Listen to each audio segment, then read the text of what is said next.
여성이 깨어나야 우리 사회가 건강해지고 우리 나라도 건강해지고 가정도 건강해지고 교회도 건강해집니다. 근데 여성들이 깨닫지 못하는 게 있어요. 지금 내 자식을 잘 키우면 늙어서 호강할 거라는 무의식 속에 착각이 있습니다. 또 하나는 내가 이루지 못한 꿈을 자식이 이룰 수 있을 거다, 이루어 줄 거라는 착각을 해요. 그런데 자식이 10살까지만 자식이라고 그래요. 10살 넘어서부터는 뭐예요? 자기 의견이 있고 자기 생각이 있고 자기 주장이 있으면서 떠나가기 시작하죠. 떠나가고 계속 떠나가는 거예요. 끝까지. 나이를 먹으면 먹을수록 가까워지는 게 아니라 어떻게 돼요? 나이를 먹으면 먹을수록 점점 멀어지는 게 자식입니다. 그러니까 21세기에 이 노인의 시대가 이제 도래를 했습니다. 불란서는 120년 만에 고령화 사회로 진입을 합니다. 근데 우리나라는 26년 만에 진입을 해버려요. 무슨 얘기냐? 지금 50, 60, 70대 되신 분들 이제 안 죽고 그대로 가는 거예요. 네. 그냥 불란서는 120년 동안 고령화 사회가 되면서 조금 죽었다가 보충되고 죽었다 보충되면서 조금씩 늘어났는데 우리는 그대로 이제 안 죽으면서 그대로 다 같이 가는 거예요. 이게 큰일이죠. 그럼 왜 안 죽느냐? 칫솔하고 페니실린 때문에 안 죽는다고 그래요. 칫솔. 이 칫솔이 나오기 전에는 이들이 다 상하니까 먹지 못하니까 빨리 죽잖아요. 근데 지금은 칫솔이 있어갖고 보통 60, 65살까지 가고 그 다음엔 또 이제 해 느니까. 그러니까 안 죽는 거예요. 영양 잘 공급되겠다. 페니실린이 있어갖고 뭐 병 들면 금방 고치겠다. 안 죽는 거예요. 얼마나 안 죽느냐? 지금부터 제가 하는 얘기를 잘 들으시기 바랍니다. 제가 경기도 광주 능평 성당에 본당 신부로 있을 때 87살 먹은 루시아 할머니가 있었어요. 근데 이 할머니가 6.25 때 남으로 넘어왔어요. 근데 6.25 때 남편이 세상을 떠났어요. 그리고 아들 둘을 서울대 고대 상경대학을 졸업을 시켰어요. 혼자서 이렇게 아들들을 둘 다 은행장을 하고 있고 얼마나 할머니가 출세를 했어요. 그런데 이 할머니하고 아들 출세한 건 전혀 상관없어요. 이 할머니가 77부터 방에 들어누웠어요. 그러니까 10년 동안 방에 들어놓으면 무슨 생각밖에 안 들어요? 외롭고 정말로 아침부터 밤중까지 가만히 들어놓여 있는데 무슨 삶의 낙이 있겠어요? 내가 봉성체를 가면 할머니가 항상 제 손을 붙잡고 신부님 왜 레지오 단원들이 방문도 안 오느냐고. 북에서 넘어왔으니 친척이 있어요? 누가 있어요? 아무도 없는데 레지오 단원들이 활동으로 방문을 해야 되는데 왜 이 성당은 방문도 안 하느냐고. 그래서 우리가 신설 성당이라 그런 게 없어서 그렇다고 할머니. 그러면서 할머니가 내 손을 꼭 잡고 뭐라고 그러냐면 신부님은 하느님하고 잘 통하지 않으냐. 하느님하고 잘 통하니까 나 좀 빨리 데려가게 기도 좀 해줘라 하느님한테. 하느님 뭐 하시는 거냐? 나 좀 데려가지. 살 만큼 살았는데. 그러면 내가 이제 할머니 손을 꼭 붙잡고 뭐라고 그러냐면 할머니 걱정하지 마세요. 내가 성당 가서 어떻게 좀 해볼 테니까 걱정하지 마세요. 제가. 그렇게 이제 할머니하고 봉송체를 한 6개월 동안 했는데 6개월 만에 아들이 밤에 전화가 왔어요. 신부님 우리 어머니 돌아가실 것 같다는 거예요. 왜 그러냐 그러니까 화장실에서 넘어져갖고 갈비뼈 2대가 부러진 거예요. 근데 이 할머니가 87인데 몸이 말랐어요. 이 갈비뼈 2대 부러지면은 그 나이에 똑 부러졌다고 그러는데 거의 즉사예요. 80 넘어갖고 뼈 부러지면 뼈가 안 붙어서 죽는 경우가 되게 많거든요. 그래서 내가 이제 병자 가방을 들고 쫓아갔어요, 할머니한테. 이랬더니 할머니가 막 숨을 몰아 쉬더라고요. 그래도 제가 보좌 신부를 16,000명, 13,000명 이런 데 보좌 신부도 하고 본당 신부도 한 4,000명, 5,000명 해갖고 하도 병자 성사를 많이 해갖고 딱 보면 알아요. 3개월 갈 거다. 한 달 갈 거다. 그래서 내가 아들한테 그래요. 한 3개월 갈 것 같으니까 3개월 정도 준비하라. 그럼 3개월 후에 어김없이 딱 가는 거예요. 근데 그 할머니를 딱 보는데 그날을 못 넘기겠더라고요. 그래서 이제 할머니 손을 붙잡고 할머니 나하고 오늘 못 넘길 것 같으니까 나하고 총 고해성사 하자. 할머니 하느님이 열심히 믿었고 좀 아들들 훌륭하게 잘 키웠고 매일 그렇게 묵주기도 했으니까 내 생각에는 할머니 직천당이다. 오늘 돌아가시면 바로 오늘 하늘나라 올라가시는데 가면은 요셉 성인도 보고 베드로 성인도 보고 싶은 남편도 보고, 성모님도 보고, 예수님도 보고, 내 안부도 전해줘라. 바로 가니까. 예. 할머니는 내 손을 꼭 붙잡고 뭐라 그러냐? 신부님 그동안 너무 고마웠다는 거예요. 올 때마다 사탕도 갖고 오고 선물도 갖고 오고 내 얘기도 들어주고 그래도 외롭지 않게 신부님 왔을 땐 행복했다는 거예요.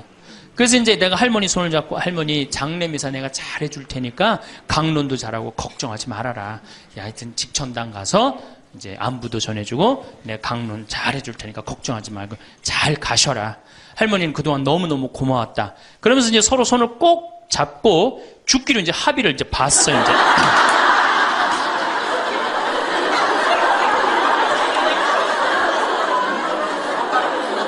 그래갖고 이제 본당에 와갖고 연령회장한테 연락을 했어요.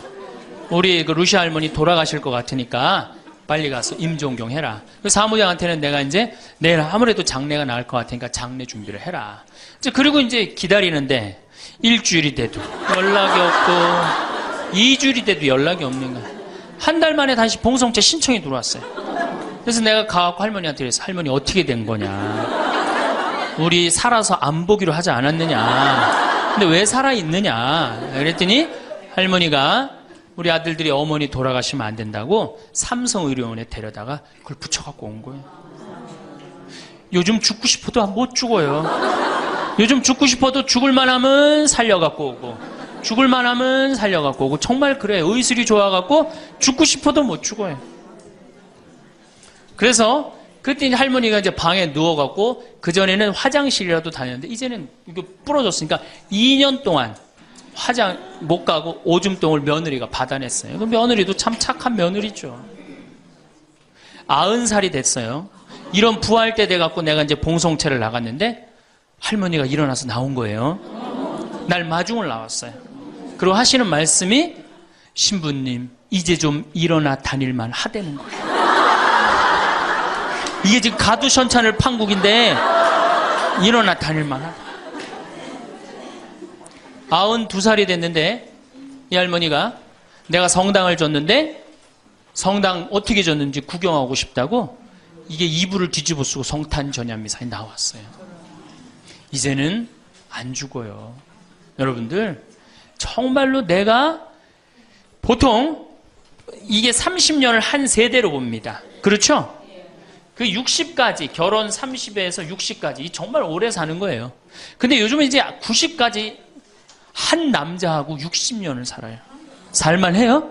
한 남자하고 한 여자하고 한 남자하고 부부로 만나서 딱 30년 사는 게 가장 맞대요. 그래서 그걸 30년을 한 세대로 보는 거예요. 근데 이게 더블로 사네. 한 남자랑. 저는 생각 잘했죠. 장가 안 가고 혼자 사는 게 정말 좋은 거예요. 또 내가 그 능평성당에 있으면서 겪었던 일인데 이 할아버지가 73살이야. 요셉 할아버지가 73살인데 며느리가 나보다 1살 어려요. 마침 우리 고향 사람이야. 그래서 아주 참 내가 이뻐했죠, 마음으로. 근데 이 며느리가 애를 4을 낳았어요. 그게 참 착해요. 누가 봐도. 그래서 다 효녀라고 그랬어요. 효부라고 그러고. 그 이렇게 보면은 정말로 성당도 열심히 나오고 시어머니 시아버지도 잘 모시고. 근데 나한테 와서 이제 개인적으로 신세 한탄을 할 때는 그러는 거예요. 신부님 시집살이 하기 너무 힘들다는 거예요. 우리 시어머니 시아버지는 아침 점심 저녁으로 따뜻한 밥만 원한다는 거예요. 8명을 아침 점심 저녁 밥 세끼를 한다고 생각해 보세요. 힘들겠어요? 안 힘들겠어요? 여러분들 힘들겠죠? 네. 그래서 내가 이제 그 마음으로 이제 새기고 할머니 할아버지들을 모시고 온천을 간 적이 있어요. 다 온천을 이제 끝나고 난 다음에 이제 우리 할아버지가 이제 73살 먹은 요셉 할아버지가 막걸리를 근사하게 드시더라고. 그래서 내가 할아버지한테 그랬어요. 한 잔 따라 드리면서 할아버지 왜 밥 세끼를 집에서 먹느냐. 한 끼 노인정 가서 먹어라. 아니, 노인정 가서 친구들하고 고스톱도 치고 바둑도 두고 그러면 치매도 안 걸리고 그렇게 전심 한 끼 나가서 먹으면은 며느리도 아침 다 상 치고 난 다음에 학부형도 만나고 친구들도 만나고 아니 며느리가 무슨 징역 사는 것도 아니고 아침 점심 저녁 세 끼를 다 차려줘야 되니 얼마나 힘드냐. 그랬더니 이 할아버지 저한테 화를 내는 거예요. 신부님, 난 노인정 가기 싫다는 거예요. 아니, 왜 노인이 노인정 가기 싫으냐? 그랬더니 이 할아버지가 저한테 명언을 했어요. 무슨 명언을 했냐면, 형들이 심부름을 시켜서 가기 싫다는 거예요.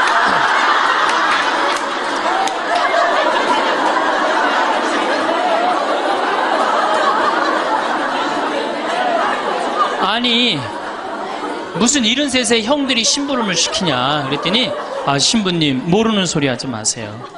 자기가 딱 나타나면은 술 받아와라, 라면 끓여라, 그런다는 거예요. 그래서 노인정 가기 싫다는 거예요. 제가 그때 너무 충격을 받아갖고 벌써 5년 전 얘기예요. 수원에 있는 아버지한테 가서 물어봤어요. 아버지 노인정 가세요. 그때 아버님이 73이셨어요. 아버님 노인정 가세요 안 가세요? 그랬더니 안 간다고 화를 내시더라고. 아니 왜 노인정, 집에는 우리 어머니 아버지만 살고 자식들은 한 1km 반경에 떨어져서 살거든요. 왜 안 가시냐고 그랬더니 우리 아버님 하시는 말씀이 형들이 청소시켜서 가기 싫다.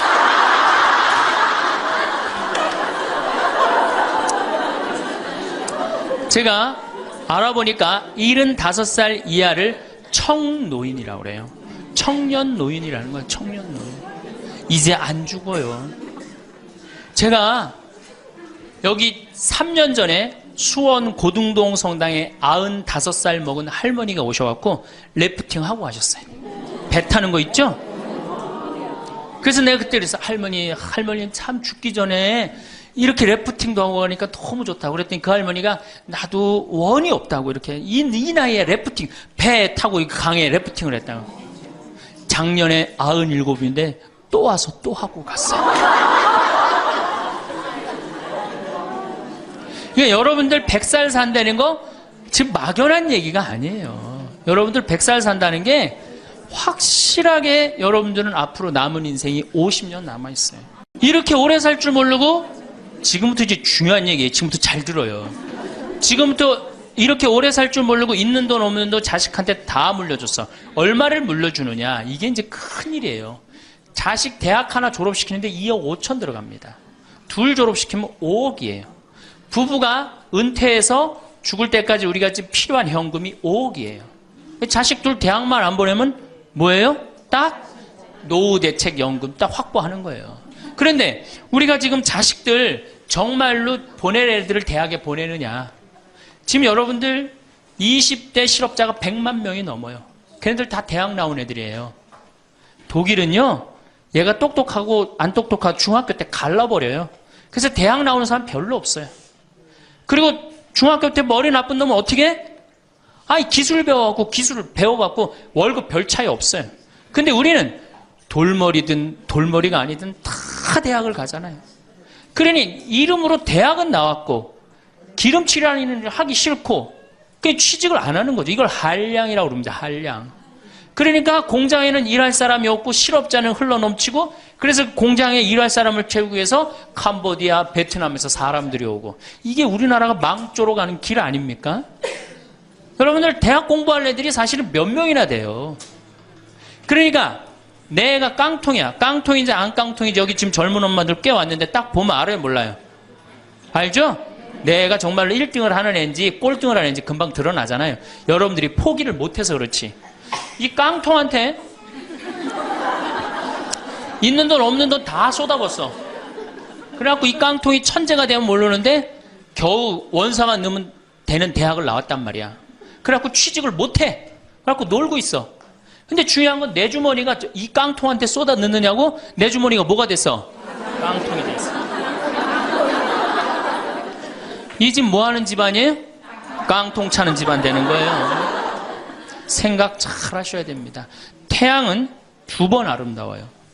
뜰 때 아름답고 질 때 아름다워요. 근데 태양은 제가 뜨는 태양을 아주 구름 한 점 없는 뜨는 태양을 보면 뜰 땐 후딱 떠버려요. 이상하게. 근데 질 때 보면은 참 하얘 험 없이 져요. 우리 인생하고 똑같아요. 우리도 태어날 때 귀한 대접을 받고 죽을 때 귀한 대접을 받아야 돼. 근데 태어날 때는 후딱 뜨는데 이게 죽을 땐 60부터 죽지도 않으면서 참 하염없이 진단 말이에요. 그러니 여러분들 이렇게 돈도 안 모아놓고 죽지도 않고 이거 문제 심각하지 않아요? 나이를 먹으면 세 가지가 이제 고통이 옵니다. 첫 번째, 몸이 아파요. 그렇죠? 60년, 70년 썼으면은 눈도 안 보이고 귀도 안 들리고 허리도 아프고 그렇죠? 네, 아픈 데 많아요. 그러니까 자꾸 짜증을 부립니다. 짜증을 자꾸 부리고 신경질을 자꾸 부려요. 그러니까 할머니들이 나이를 먹으면 먹을수록 도사가 돼야 되는데 나이를 먹으면 먹을수록 점점 애가 돼가는 거예요. 그러니까 손자 손녀들이 맨날 할머니 보고 우리 할머니 맨날 신경질 부린다고. 생각해보세요. 머리 하얗지 얼굴 쭈글쭈글해지 이빨은 빠져갖고 여기도 쭈글쭈글해지 웃어도 현찬을 판국에 거기서 막 신경질 부리고 짜증 부리면 어느 자식이 그걸 보면서 행복해하고 오랫동안 좋은 마음으로 모실 수 있어요. 그래서 저는 90살 넘은 장례미사 90살 먹은 할머니 장례미사를 본당 신부가 해줬는데 며느리가 70이다. 그러면은 본당 신부는 장례미사 하자마자 바로 교황청에 연락해갖고 이 70 먹은 며느리 90살까지 모시고 산 이 며느리 바로 교황청에 연락해서 시성식 해줘야 돼. 이 며느리 본당 신부 꼭 할 일이에요. 기적심사 필요 없어요. 그냥 90살까지 모시고 산 것만 해도 뭐예요? 기적이에요. 기적. 안 버리고. 제가 어저께 식사하면서 잠깐 그런 얘기 들었는데 필리핀에 자식이 집 팔고 들어오면은 모시겠다고 그러는데 버린 자식이 있었다며요. 그리고 또 뭐 캐나다에 며칠 전에 또 어디에서 나왔다고 그러더라고. 자식이 그렇게. 여러분들 그게요 남 얘기 아니에요. 여기 노인대학 많이 온다고 그러죠. 제가 노인대학은 1박 2일을 합니다. 그럼 제가 이런 강의를 끝나면 절 찾아오는 할머니들이 참 많아요. 신부님 내 얘기입니다. 그러면서 쫙 얘기하면 어떤 자식까지 있느냐면 생활 그 보조금 나오는 것까지 뺏어가는 자식들이 있어요. 여러분들 얘기야 무슨 아이고 여러분들 지금 자식 걱정할 때가 아니에요. 자, 몸이 아프면은 이제 이가 이제 문제가 생겨요. 그렇죠? 치과에를 갑니다.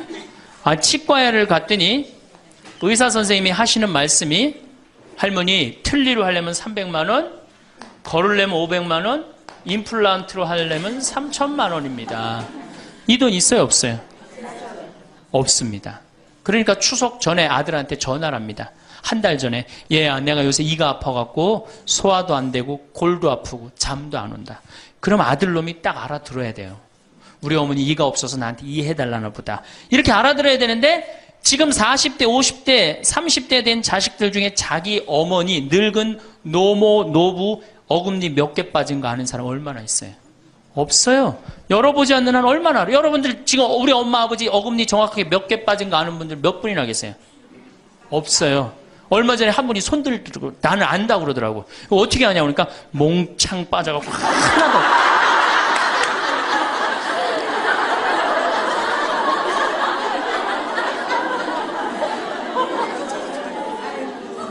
그러지 않는 한 자기 부모님 어금니 몇 개 빠진 거 아는 사람 없어요. 제가 지금 강의를 한 10만 명 이상 했는데 정말로 아는 사람들 없어요.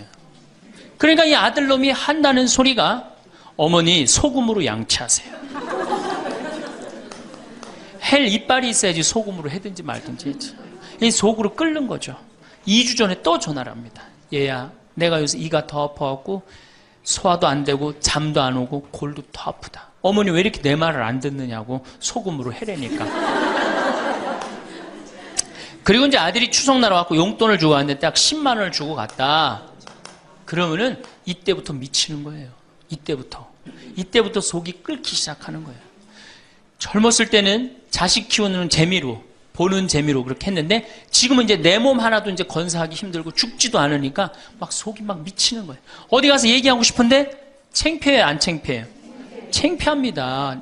그러니까 이제 누굴 찾아오냐면 이제 본당 신부를 찾아옵니다. 저를 이제 찾아오는 거죠. 신부님, 내 말 좀 한번 들어보세요. 할머니들이 이제 내 말을 들어보라고 그러면은 이제 몸 아픈 거, 아들이 이해 안 해준 거 이런 것만 하면 내가 다 알아듣는데 우리 할머니들은 내 말 좀 들어보라고 그러면은 꼭 어디서부터 시작하냐면 대동아 전쟁부터 이제 시작해요.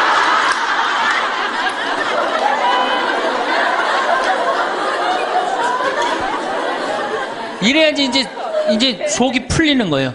내가 신부님 대동아 전쟁에 시집 와갖고 노숟가락 뺏긴 얘기, 시집살이 한 얘기, 정말 고생한 얘기.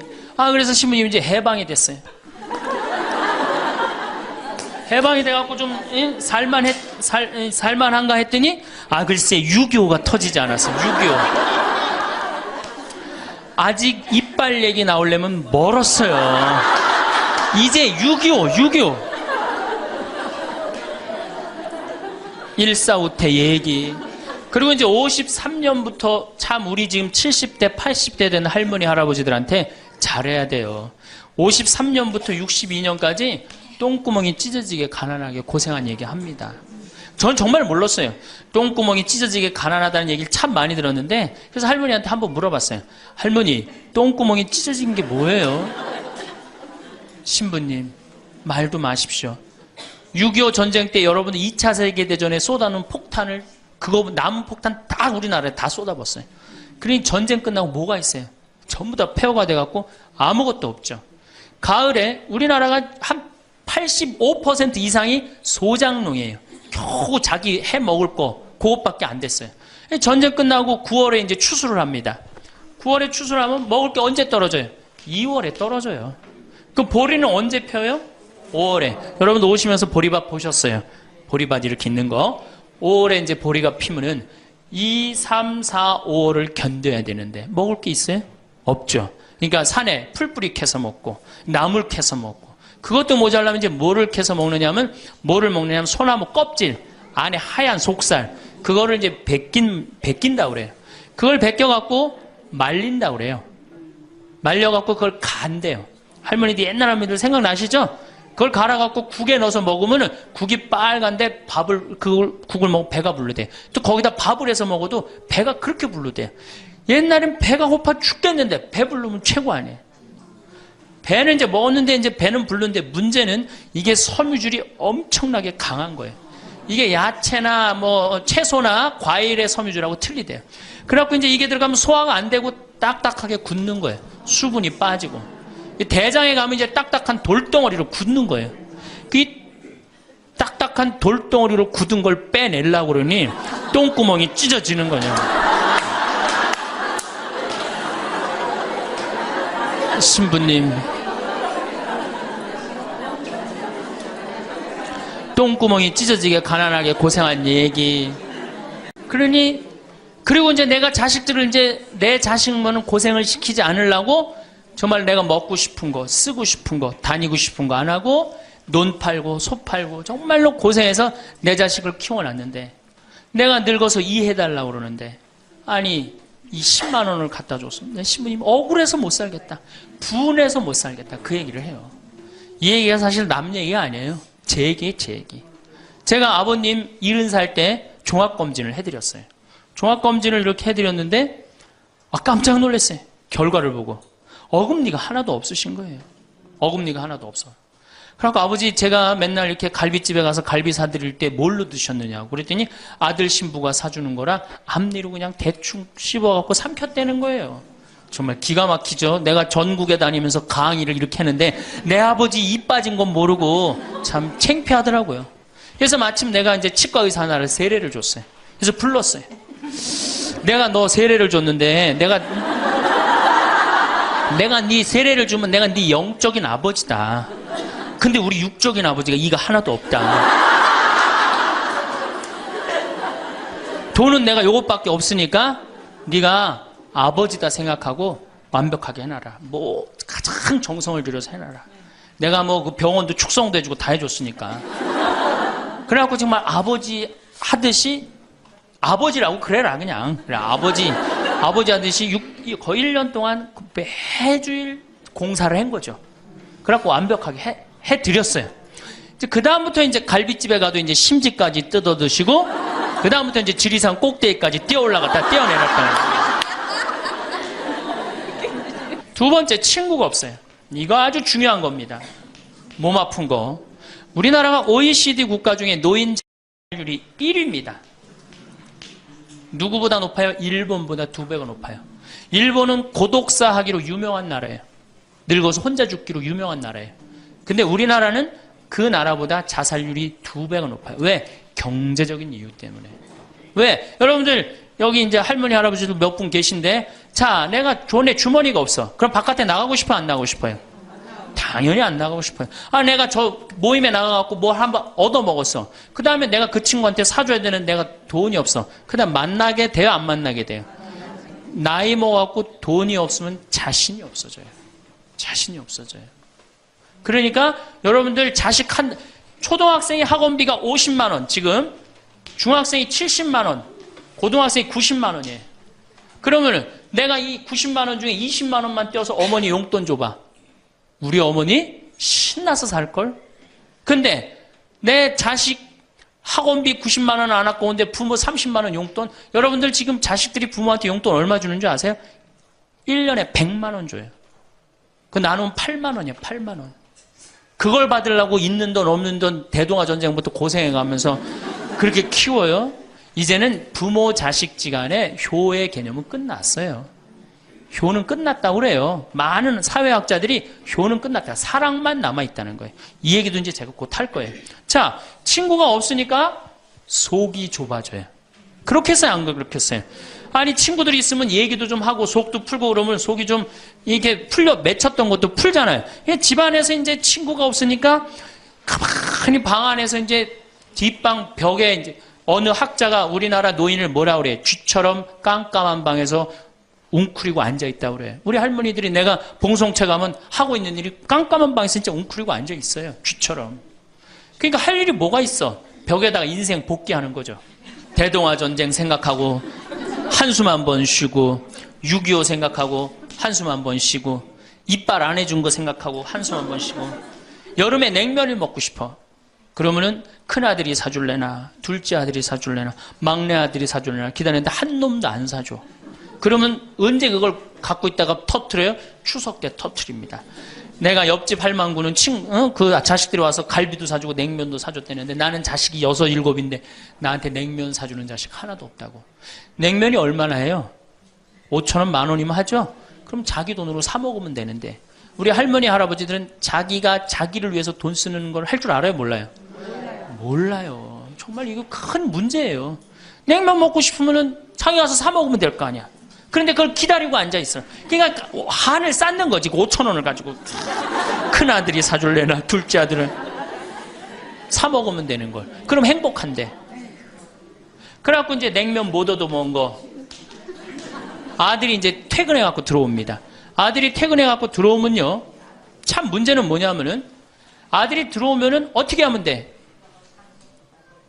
내가 여러분들 나이 먹어갖고 싸움을 안 걸면요. 자식들이 말을 안 해줍니다. 그러니까 아들하고 싸움을 거는 거예요. 너 이빨 10년 전에 안 해줘갖고 나 이거 쪼글쪼글 해갖고 이제 아무것도 못한다 그러더라.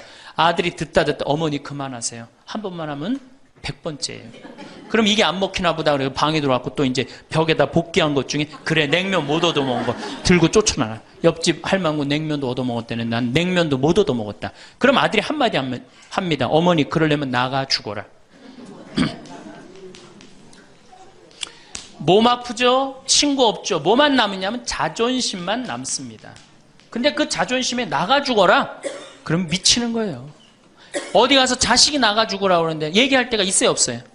여러분들 나가 죽으라 그러는 거 아들이 50%, 며느리가 16%, 딸이 14%, 그 다음에 늙은 부부가 서로 나가 죽으라고 20%. 나가 죽으라는 말 듣는 비율이 그렇대요. 그냥 어디 가서 얘기하긴 창피하고 또 이제 본당 신불 또 찾아옵니다, 이제. 그래서 저한테 얘기를 해요. 신부님, 내 말 좀 들어보라고. 이제 할머니가 이제 또 내 말 좀 들어보라고 그러면 이제 또 대동아 전쟁부터 이제 시작을 합니다. 해방, 6.25, 똥구멍이 찢어지게 가는.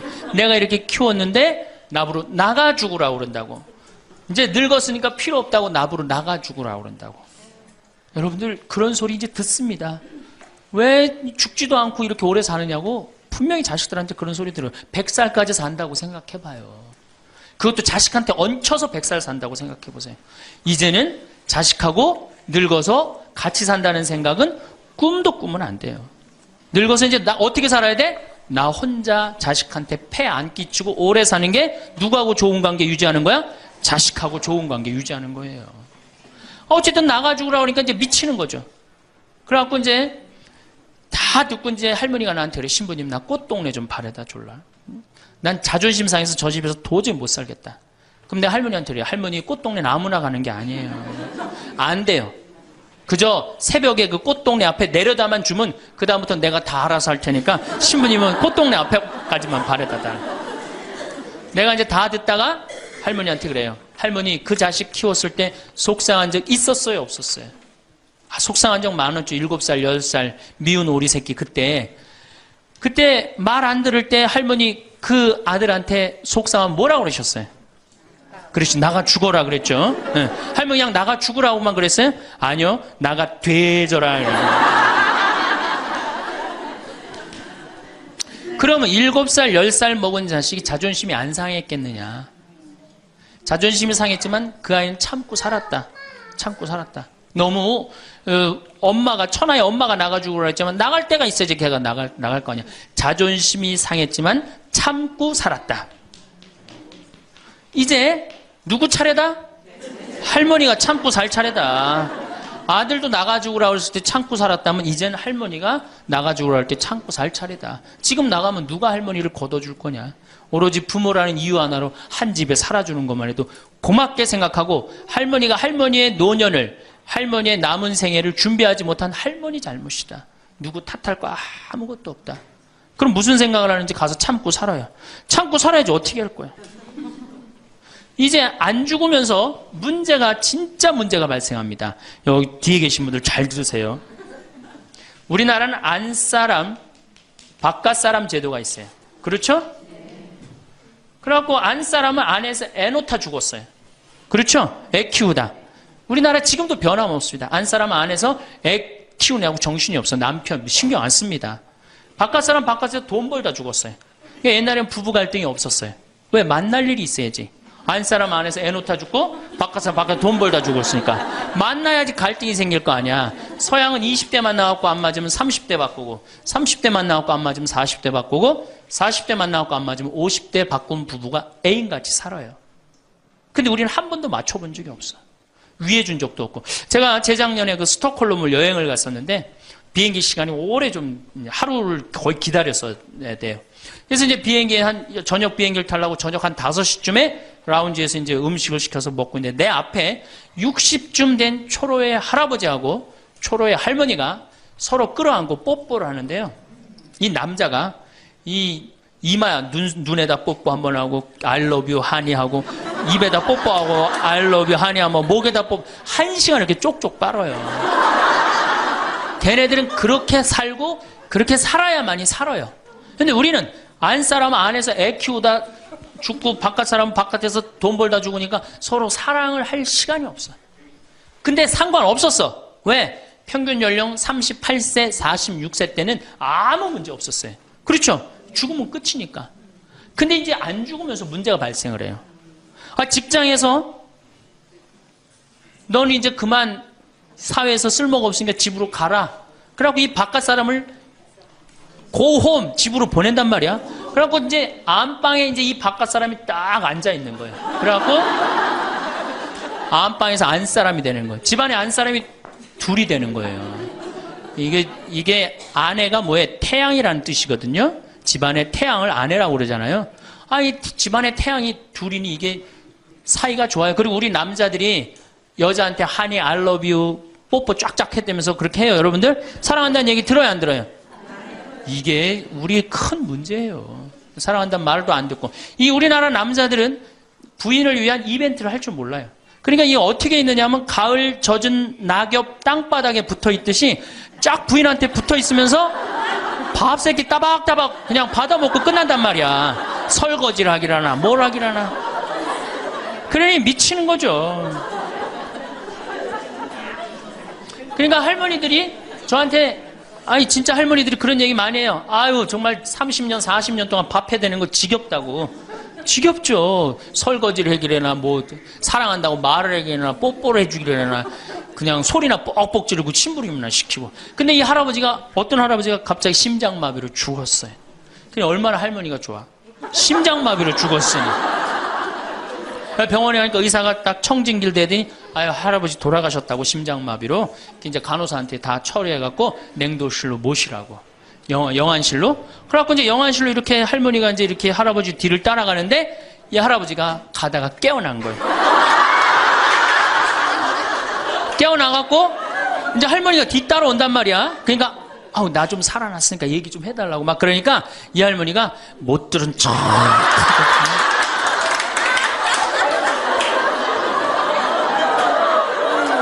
할아버지가 조금 있으면 완전히 이제 냉동고로 들어가게 생겼단 말이야. 말은 안 나오고 더 애절하게 나 좀 살아났으니까 얘기 좀 해달라고. 그러니까 이 할머니 하시는 말씀이 할아버지 다리를 치면서 이 양반아 의사가 죽었대는데 왜 이렇게 말이 많으냐고.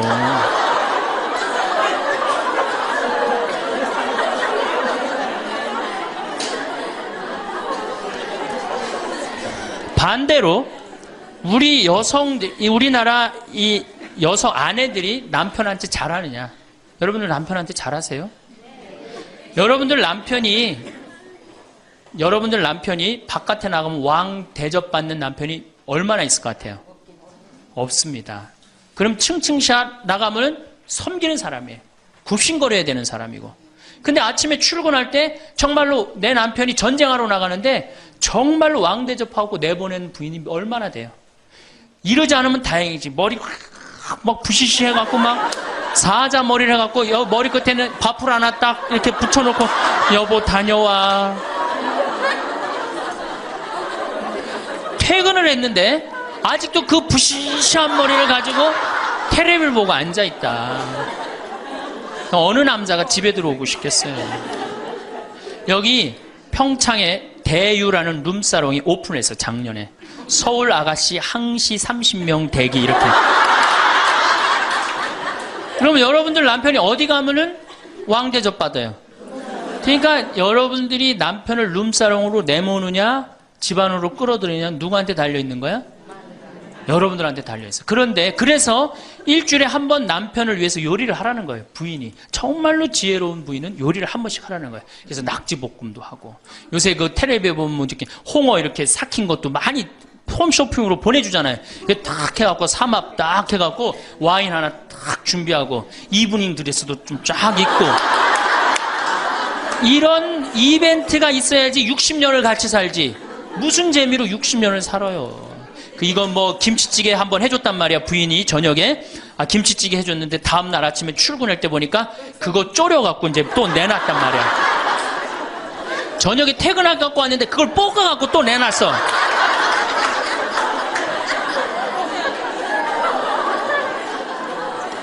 여러분들 자식한테 쏟는 거 반만 남편한테 해보세요. 여러분들 아마 얻고 살 거예요. 나이 먹어서 유일한 친구가 누굽니까? 남편이고 아내밖에 없어요. 제가 평택에서 본당 신부를 할 때 할머니 한 분이 남편이 평생 바람 피고 노름하고 술 먹고 나가서 딴살림 했어요. 근데 이 할아버지가 늙어갖고 중풍이 걸린 거예요. 중풍이 걸려갖고 반신불수가 되고 집에 들어온 거예요. 그러니 이 할머니가 믿겠어요? 안 믿겠어요? 밉죠. 나만 보면은 빨리 죽었으면 좋겠다. 매일 입버릇처럼 했어요. 그러니까 이 할아버지가 또 말도 못하는 중풍이 이제 와갖고 고해성사를 이제 이렇게 할머니하고 할아버지하고 같이 들어와요. 그래갖고 이제 할머니가 이제 할아버지 잘못한 걸 다 나한테 얘기를 해줘요. 그러면은 할아버지가 그걸 받아들이면 되는데 안 받아들입니다. 할머니를 때리는 거예요. 내가 언제 그랬느냐. 그러니 내가 봐도 저 할아버지 양심도 없구나. 그냥 젊었을 때 저러더니 늙어서 고해를 대신까지 해주는데 얼마나 고마워. 그런데도 그냥 그 할머니를 때리고 저렇게 구박을 하니 참 정말 빨리 죽었으면 좋겠다. 그런 생각을 했어요. 근데 그 할아버지가 돌아가셨어요. 마침 내가 있을 때. 그래서 내가 장례 미사를 해주고 할머니 손을 꼭 잡고 그랬어요. 할머니 이제 그동안 고생 많이 했으니까 이제 편안하게 집에 가서 이제 행복하게 쉬시라고 남은 여생. 그래갖고 이제 할머니를 보냈는데 그 밤 11시에 할머니가 전화를 했어요. 신부님 우리 집에 좀 와달라는 거예요. 한참 자는데. 왜 그러시냐고 그러니까 그 병상에 누워있던 남편이 없으니까 이 집이 그렇게 무섭고 쓸쓸하고 외롭고 허전하다는 거야. 지금 빨리 와서 기도를 해달라는 거야. 그래서 자다가 또 옷도 갈아입고 이제 내가 가고 그 할머니 이제 안수기도 해주고 이제 손잡고 기도해주고 오면서 늙어서 남편이 죽는다. 그날로 여러분들은 아무것도 아니에요. 완전히 홀로 되는 거예요. 그러니까 정말로 귀하게, 지금 자식을 귀하게 해줘야 돼? 남편을 귀하게 해줘야 돼? 그러니까 오늘 당장 집에 가고 학원 끊어요. 학원 끊고 대학 다닌 자식 있으면 당장 휴학시키세요. 자, 맨 마지막으로 이제 돈이 없어. 이게 이제 제일 큰 문제죠. 그렇죠? 돈만 있으면 어때요? 해요? 자식하고 관계가 굉장히 좋습니다. 돈만 있으면. 어느 정도로 좋으냐? 작년에 내가 여기 우리 생태마을에 콩을 계약 재배를 했어요. 계약 재배를 했는데 1억 원어치 정도 콩을 샀어요. 그런데 제가 무슨 일이 좀 생겨갖고 돈이 없어졌어요. 있던 돈이. 그 돈이 이제 한 2달이나 3달 후에 나오는데 농민들은 빨리 돈을 달라는 거예요. 이 계약 재배해갖고 왜 안 주냐. 그래갖고 쩔쩔 매는데 꼭 요맘때예요. 우리 어머니가 딱 오시더니 아들이 막 쩔쩔 매고 사람들이 막 농민들이 왔다 갔다 하는 걸 보고 왜 그러시냐고 신부님. 그래서 내가 원래 계약 재배를 했는데 돈이 원래 한 2억이 들어오기로 했는데 그 돈이 안 들어와갖고 내가 지금 못 줘서 지금 너무너무 당황스럽다고. 그냥 그 얘기만 저는 했어요. 근데 어머니가 일주일 동안 있기로 하셨는데 그냥 집에 가시더라고요. 우리 누나한테 가자 그랬더니 차로 가셨어요. 다음날 어머니가 전화를 하셨어요. 신부님 내가 그 돈 해서 보냈다는 거예요. 하루 만에 어머니가 그 엄청난 돈을 해서 보낸 거예요. 아들이 그냥 뭐 그런 거 고생하는 거 보기 싫은 거지. 그래갖고 그 돈을 해갖고 그것도 싹 일주일 만에 싹 정리했어요. 나는 어머니가 얼마나 고마운 줄 몰라요. 저는요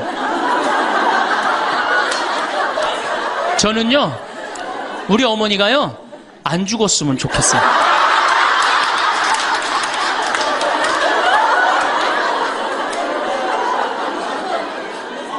얼마나 좋아요. 은행이 이렇게 꿔주겠어요? 은행이 꿔줘요? 그러니까 나이를 먹어갖고 자식한테 줄 수 있는 게 있어야 돼요. 근데 한꺼번에 다 주면 안 돼. 조금씩. 그리고 그 자식이 나한테 돌려주는 게 있는 자식한테 줘야지, 줬는데 안 주는 자식은 싹수가 노란 거예요.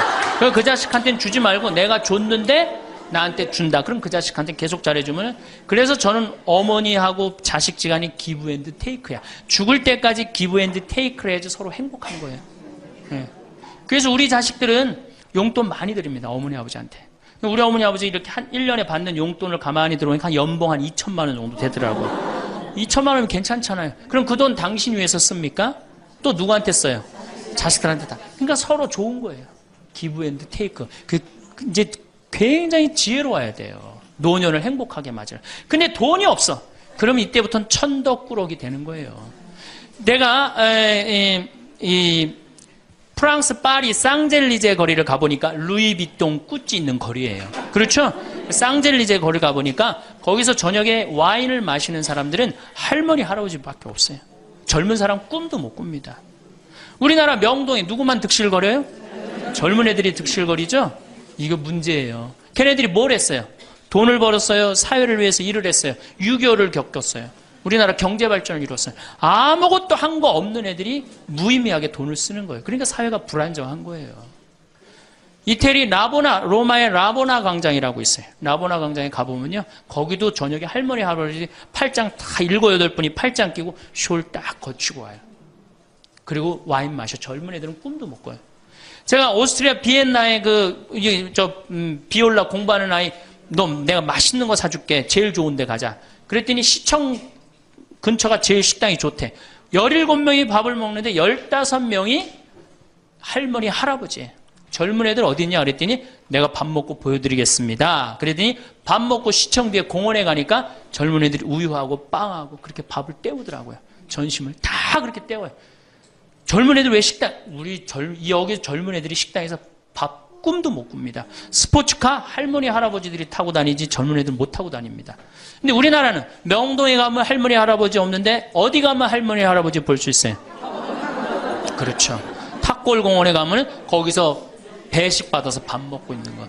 이게 세상이 거꾸로 돌아가는 거예요. 나무는 뿌리가 튼튼해야지 나무도 튼튼합니다. 그렇죠? 나무가 튼튼해야지 열매도 튼튼한 거예요. 우리 사회도 할머니, 할아버지들이 행복해야지 누가 행복할 수 있어? 내가 행복할 수 있어. 내가 행복해야지 누가 튼실해? 열매가 튼실한 열매가 나오는 거예요. 근데 지금 우리나라 사회는 뿌리가 썩어가고 있어요. 뿌리도 썩어가고 나무도 썩어가고 당연히 모두 썩어가요? 열매도 썩어가는 거예요. 지금 썩어가고 있어요. 자, 우리나라가 178개 국가 중에 행복지수가 102등이에요. 102등. 왜 102등이겠어요? 태어나면서부터 글자 공부하기 시작해. 유치원 특목 유치원 다녀. 영어 배워. 중국어 배워. 일본어 배워. 초등학교 가서 이 학원 저 학원 시달려. 공부 못하면 완전히 나쁜 놈이야. 이 세상에서 정말 부모한테 불효자야. 중고등학교 그래서 자괴감 느껴. 대학교 가고 또 취직해야 돼. 그냥 죽어라고 입사시험 보는데 실업자가 100만 명, 20대가 넘어. 대학을 졸업해도 취직도 못해. 그리고 어떻게 해서 결혼을 했는데 부모 돈 얼마를 뺏어요? 우리나라가 결혼 자금이 1억 7천만 원 들어가요. 미국 2,700만 원이에요. 그러니까 누구 돈 다 되는 거예요? 부모가 있는 돈 없는 돈 다 해주는 거. 미국은 안 해줍니다. 일본도 안 해줍니다. 일본의 부모가 어떤 부모가 훌륭한 부모예요? 결혼식 때 10만엔 부조하는 부모 훌륭해요. 100만 원 부조하는 부모가 훌륭한. 그 더 이상 안 해줘요. 근데 우리는 있는 거 없는 거 다 해줘. 그렇죠? 있는 거 없는 거 다 해줘. 근데 자식이 죽으면 딱 좋은데 죽지도 않고 그걸 받은 은혜를 알아 몰라요. 받은 놈들은 끝까지 모릅니다. 이 열매 벌써 썩었어요. 그러니까 결혼해서도 자식 키우느냐고 고생, 집 얻느냐고 고생, 늙어서도 제대로 노년을 행복하게 즐기지 못해. 여행도 못 다니고 뒷방에 웅크리고 있어. 애들 때도 괴롭고 결혼해서도 괴롭고 늙어서도 괴로워. 그러니까 행복지수가 몇 등이야? 102등이에요. 이게 다 누가 만들어내는 거예요? 여성이 깨어나야 되는 거예요. 여성이 깨어나야지 우리 사회가, 저는 이 세상에서 대한민국처럼 살기 좋은 나라 없다고 생각해요. 누가 뭐라 그래도 대한민국이 세계에서 제일 살기 좋아요. 음식점에 가면 물 공짜로 주는 나라 어디밖에 없어요? 대한민국밖에 없어요. 다 사 먹어야 돼요. 이 환경 하나만 해도 기가 막힌 거예요. 더 기가 막힌 거 뭔지 아세요? 아니, 밥 먹었는데 커피도 공짜로 줘. 이게 정말 좋은 나라예요. 근데 왜 우리가 다 불행하다고 느끼느냐? 이 질서가 무너졌기 때문이에요. 여러분들은 노년에 행복한 노년을 가져야 돼. 황창현 신부님 말씀 어떠셨나요? 오늘 우리는 삶의 여정에서 마주하는 여러 순간들과 그 깊은 의미에 대해 함께 이야기를 나누고자 합니다. 살아오면서 문득 뒤를 돌아보게 되는 순간, 혹은 앞으로 다가올 날들에 대해 생각에 잠기는 때가 누구에게나 있지 않습니까? 오늘은 특별히 황창현 신부님의 지혜로운 말씀을 등불 삼아 우리네 삶의 다양한 국면들을 좀 더 따뜻한 시선으로 함께 들여다보고자 합니다. 21세기는 여성의 시대라는 말씀에 대해 어떤 생각들을 가지고 계십니까? 신부님께서는 여성이 주체적으로 깨어나야 비로소 사회, 국가, 가정, 그리고 우리가 몸담고 있는 공동체 모두가 건강해질 수 있다고 말씀하셨습니다. 이는 단순히 시대적 구호를 넘어 우리 삶의 현장에서 실제로 체감되는 변화의 물결을 가리키는 것 같습니다. 과거에는 가정이라는 울타리 안에서의 역할이 주로 강조되었다면, 이제는 사회의 다채로운 분야에서 여성들이 뛰어난 능력과 리더십을 발휘하며 긍정적인 에너지를 불어넣고 있습니다. 동네 작은 도서관에서 아이들에게 책을 읽어주는 자원봉사자 어머니의 모습에서부터 기업이나 연구기관에서 중요한 결정을 내리는 여성 지도자들의 모습에 이르기까지, 그 역할과 영향력은 실로 다양하고 또 깊습니다. 이러한 여성들의 섬세함과 강인함이 우리 사회를 더욱 풍요롭게 만드는 밑거름이 되는 것입니다. 다음으로 자녀 양육에 대한 이야기를 좀 더 나눠볼까 합니다. 내 품 안의 자식이라 여겼던 아이들이 어느새 훌쩍 자라 자신만의 세계를 구축하고 부모의 품을 떠나 독립된 개체로 서는 과정은 참으로 경이로우면서도 한편으로는 마음에 잔잔한 파문을 일으키기도 합니다. 신부님께서는 자녀에게 모든 것을 쏟아붓는 것이 때로는 부모만의 아름다운 착각일 수 있다고 지적하시며, 나이가 들수록 자녀와의 물리적, 심리적 거리가 생기는 것은 자연스러운 과정이라고 말씀하셨습니다. 자녀가 독립하는 시기는 부모에게도 새로운 시작을 의미할 수 있습니다. 어쩌면 자녀 양육에 쏟았던 열정만큼 그동안 미뤄두었던 자신만의 꿈이나 취미를 다시 발견하고 배우자와 함께 새로운 인생 이막을 설계하는 소중한 기회가 될 수도 있을 겁니다. 마치 잘 키운 나무가 스스로 열매를 맺듯 자녀들도 그들만의 인생을 가꾸어갈 힘이 있음을 믿고 지지해주는 것이 중요합니다. 우리가 이토록 긴 생을 누리게 될 것이라고 젊은 시절에는 미처 다 상상하지 못했을 겁니다. 신부님 말씀처럼 칫솔 하나가 바꿔놓은 구강위생, 페니실린이 가져온 감염병 극복 등 의학의 발전은 우리에게 예상보다 훨씬 긴 시간을 선물했습니다. 덕분에 한국 사회는 세계적으로도 유례없이 빠른 속도로 고령화 사회, 이제는 초고령 사회를 바라보고 있습니다. 이러한 변화는 단순히 오래 사는 것을 넘어 어떻게 잘 살 것인가에 대한 깊은 성찰을 요구합니다. 이제는 환갑을 훌쩍 넘긴 나이에도 새로운 것을 배우고 사회에 참여하며 적극적으로 자신의 삶을 꾸려나가는 분들을 주위에서 흔히 볼 수 있습니다. 이는 긴 수명이 가져다준 또 다른 가능성이자 축복일 겁니다. 그러나 늘어난 시간만큼 나이가 들면서 직면하게 되는 현실적인 어려움들도 분명 존재합니다. 몸 여기저기 쑤시고 아픈 곳이 늘어나고